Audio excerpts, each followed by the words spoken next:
Welcome to the Why Factor, a chance to work out why we do what we do. BBC World Service podcasts are supported by advertising. Full of merriment, mischief and mistaken identity, enjoy this audiobook collection of 8 of Shakespeare's most magical comedies, starring David Tennant, Helena Bonham Carter and Miriam Margolyes. Nobody marks you. What, my dear Lady Disdain? Are you yet living? Start listening to BBC Radio Shakespeare, a collection of 8 comedies, available to purchase wherever you get your audiobooks. This is a BBC podcast. You can get all our podcasts and our terms of use at bbcworldservice.com/podcasts. BBC World Service. I'm Mike Williams with The Why Factor. Today, why do we sing? The Old St. Stephen's Choir in the Kenyan capital, Nairobi. My name is James Omondi Ombe. I have passion for singing because I studied it when I was young. My mom used to sing, especially when she carried us on her back and you were crying and she could sing to us so that at least we find that warmth in the singing.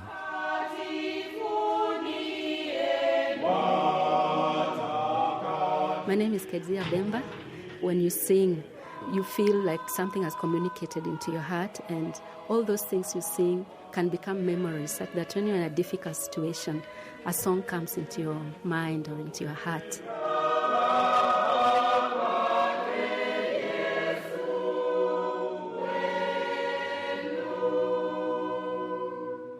Everybody does sing. I don't know any cultures that don't. John Potter is a singer and a writer, and he's co-author of The History of Singing. No two people have the same singing voice.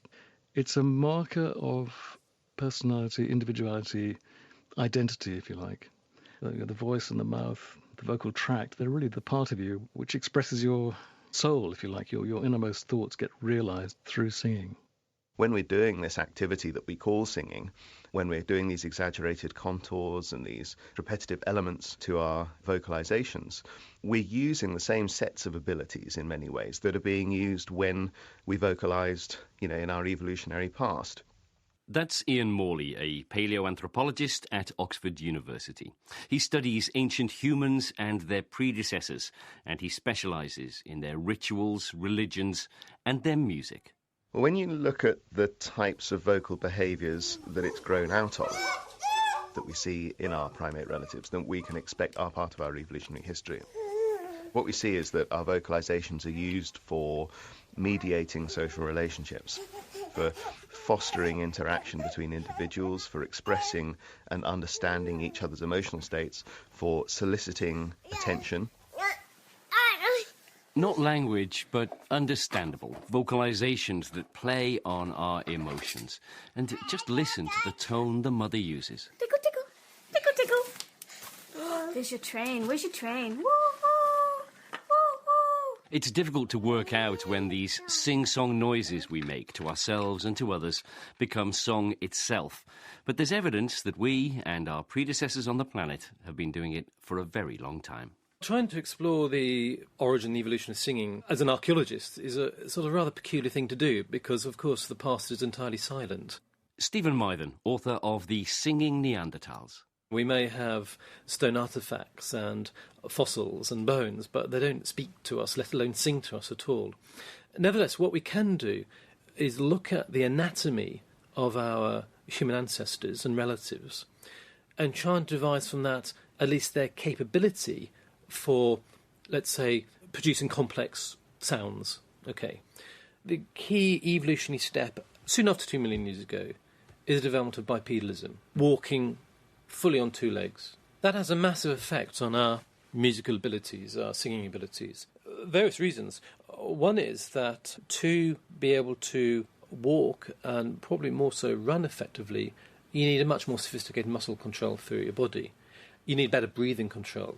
Why would a female want to mate with somebody who has got better singing and dancing capabilities? Well, because these would be indicator traits. If you can coordinate your body and your vocalisations to make a pleasant sound or complex sound, you're likely to be able to coordinate them to be a better hunter or better toolmaker as well.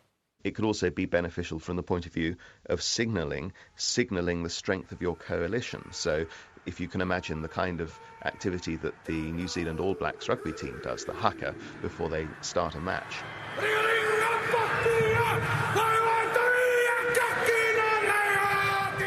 Essentially, they're signalling to the other team how tightly knit that group is, how cooperative they are, how effective they are. The demonstration by the All Blacks is impressive to watch, intimidating too. But such a display of force can, in other circumstances, also act as a deterrent. That type of use of singing could have effectively signalled from one group to another the abilities of that group. It could be a way of avoiding conflict that is often very costly. You know, evolution is very much a process where we evolve things for one reason and we start using them for completely different purposes.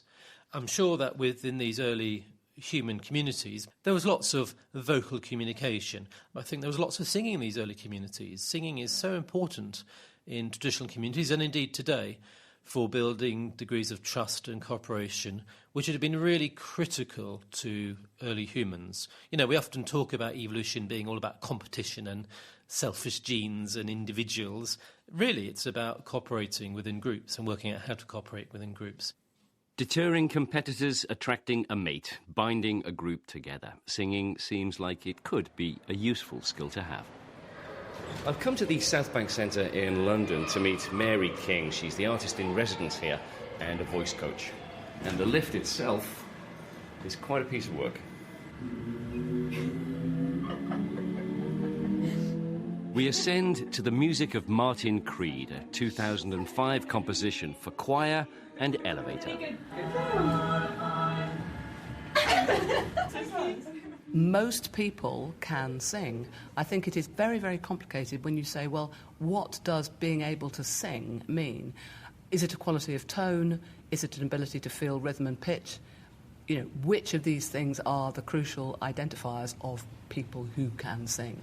Mary King is a singer herself, and she teaches too. She's taught in schools and in prisons, and she's worked with some of the biggest names in classical music. There are very simple and fundamental physical things that happen when you sing. You engage with deep muscles in breathing. So instead of breathing in a very shallow place clavicularly, you get in touch with muscles that are really much lower down. Deep breathing is very good for you, it's very relaxing, it's very energising, it's those two things. Secondly, when you sing well, you have a sense of total freedom in the throat. And the only thing I can say it's like, when you're singing well, it's like you're with a bunch of friends laughing openly. It's an energised relaxation. Could I be a singer? Don't know, I haven't heard you sing.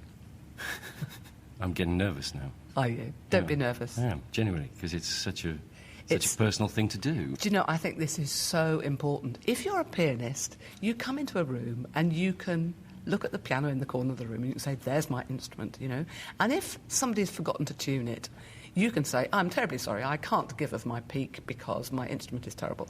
Singers can never do that. Their instrument is inside them. So I think there's another thing here which is about inhibition and willingness to expose yourself.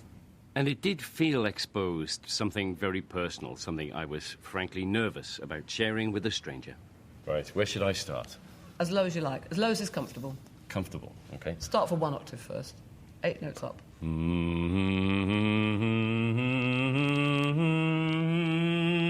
Fantastic. There you go. So that's a start. Now, what you're choosing to do, which I think is very interesting, because I didn't know. You were humming. Yeah. You were so humming. Yeah. So thought I might get away with it. And, of course, if you hum, you're sort of protecting yourself. Yeah, so I was cheating. And not cheating, you were just selecting a particular option. Right. It's not cheating. How do I make it better? You're going to tell me years and years of practice now, aren't you?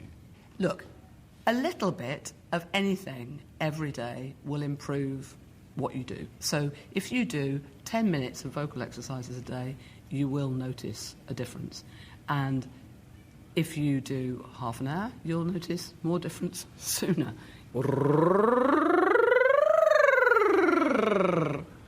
If you don't use it, you will lose it.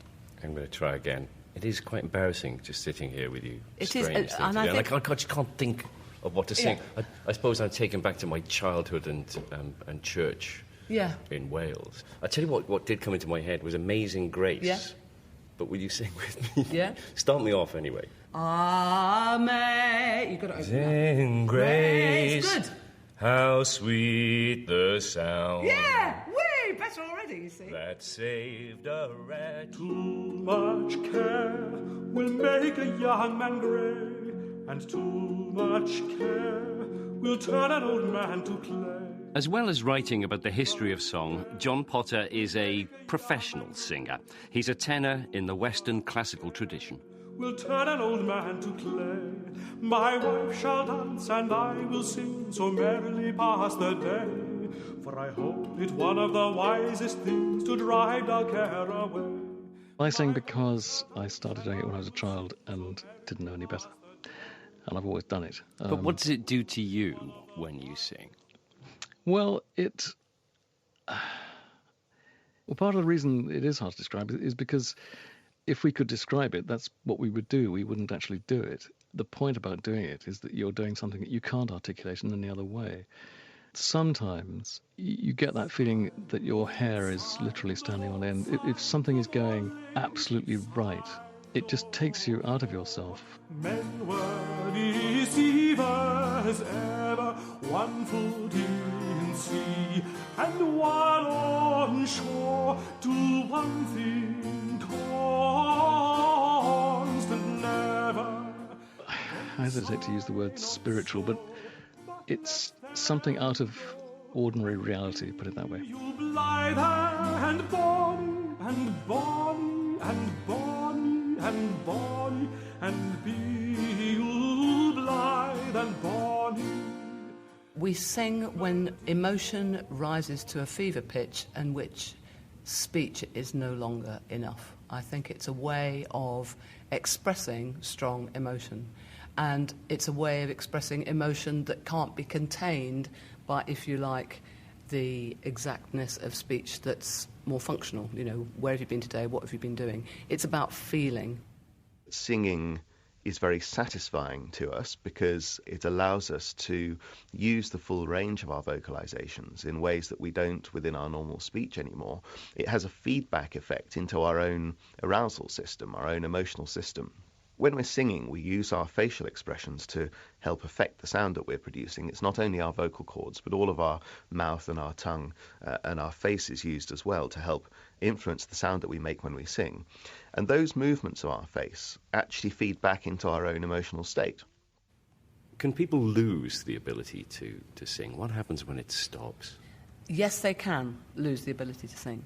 I think there is a tremendous emotional pain connected to that. If you have sung and sung well, or sung in choirs, just sung in choirs, and you no longer can sing the soprano part, you can't read music well enough to take over the alto part, you can't find a place in those vocal communities.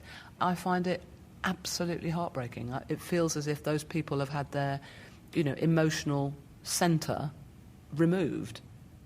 Ready and Dum dim di dum di dim dim di dum di dim dim di dum di dim. The London Bulgarian Choir. The name is a little misleading. There are singers from Japan and India, Argentina, Germany, France and Poland, from Croatia and the Czech Republic, Greece, Belgium, Britain, and of course from Bulgaria too.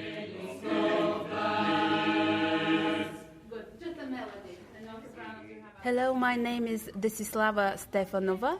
I am the leader of the London Bulgarian Choir. I'm a singer specializing in traditional Bulgarian music. The singing tradition in Bulgaria is very much rooted in the earth and in people's relationship to nature, which was actually very significant. The Industrial Revolution didn't arrive to Bulgaria until the mid-20th century. Almost every day of the year is a different day where you would perform certain rituals, either to make rain or to make the sun shine or for a successful harvest, usually to do with fertility, the fertility of the land, of the people, and the mind and the spirit as well. We always start with a bit of a physical warm-up. A little bit of a movement and rolling heads and so on. We make some funny noises. We sometimes sing with our tongues out. It warms up both the voice and our sense of play. And then we start with a simple song that brings us now properly together musically into the room.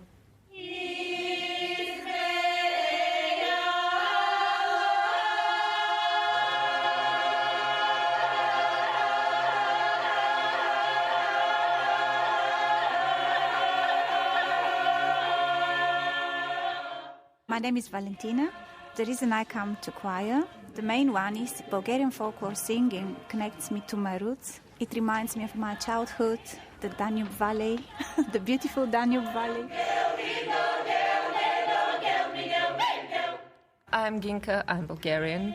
I sing because it's utter joy to sing with this lot, and it's just amazing to share in something so extraordinary in a group. I'm Jarek, I'm from Poland. I have goosebumps when I sing here. It's a means of joy, deep joy. I'm Jordan, I'm Bulgarian. Well, I think song together with dance are probably the oldest forms of expression, and creating harmonies is kind of putting a bit of magic in a non-magical world. When we sing together and I look at somebody across the room, and we absolutely connect in harmony, it's the most special experience. And in Bulgarian singing in particular, where we are quite loud, we aim to be quite resonant. You can feel the other person's sound chattering against your teeth, and it's very physical. So there are many layers to that.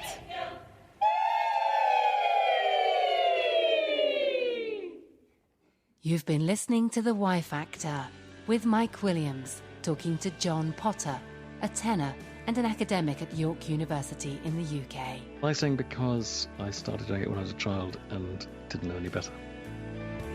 Dr. Ian Morley from the Institute of Cognitive and Evolutionary Anthropology, Oxford University. Our vocalizations are used for mediating social relationships. Mary King, singer and teacher. When you're singing well, it's like you're with a bunch of friends laughing. Stephen Mythen, Professor of Archaeology at the UK's Reading University. Walking fully on two legs. That has a massive effect on our musical abilities, our singing abilities. Singers from the old St. Stephen's Choir, Nairobi. When you sing, you feel like something has communicated into your heart. And members of the London Bulgarian Choir, along with their leader, Desislava Stefanova.